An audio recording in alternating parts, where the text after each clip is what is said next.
দর্শক, বিশ্ববিদ্যালয় এলাকায় এই মুহূর্তে আছেন আমাদের সহকর্মী জুবাদ ইবনে শাহাদাত। বিস্তারিত জানবো শাহাদাতের কাছ থেকে। শাহাদাত, ক্যাম্পাস ও আশপাশের এলাকায় এখন কি অবস্থা? এখন কি কি মনে হচ্ছে, একটু কি স্বাভাবিক হওয়ার কোনো সম্ভাবনা আছে কিনা পরিস্থিতি?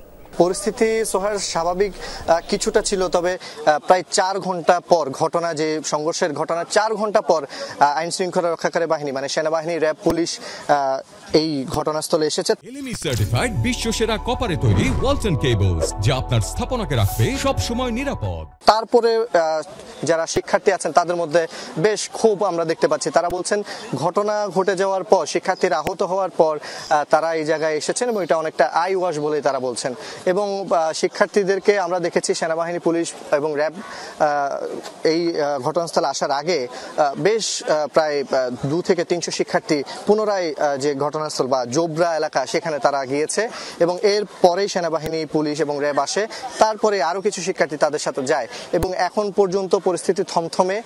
ভিতরে কি হচ্ছে সেটা অনেকটাই আঁচ করা যাচ্ছে, যেহেতু আইন শৃঙ্খলা রক্ষাকারী বাহিনী গেছে, শিক্ষার্থীরা গেছে এবং দেশীয় অস্ত্রশস্ত্র নিয়ে একেবারে সেই জায়গা থেকে, এবং 144 ধারা জারির একটা ঘটনা আছে। সবকিছু মিলে এখনো পরিস্থিতিটা থমথমে, উত্তাপ ছড়াচ্ছে শিক্ষার্থীদের মাঝে এবং তারা বলছেন যে যে পদক্ষেপটা আরো আগে নেওয়া উচিত ছিল, মানে আইন শৃঙ্খলা রক্ষাকারী বাহিনীর আরো আগে আসা উচিত ছিল, সেটা এতক্ষণ পরে আসাতে তাদের মধ্যে একটা ক্ষোভ দেখছি এবং তারা বলছে এটা অনেকটা আইওয়াশ।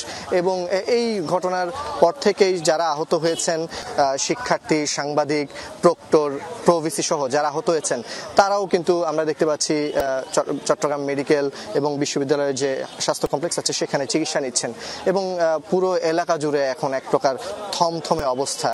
কি হবে বা আবার সংঘর্ষ ঘটতে পারে কিনা এই বিষয়টা এখনো বলা যাচ্ছে না, যেহেতু দুপক্ষই এখন পর্যন্ত অনেকটা মুখোমুখি অবস্থানে আছে।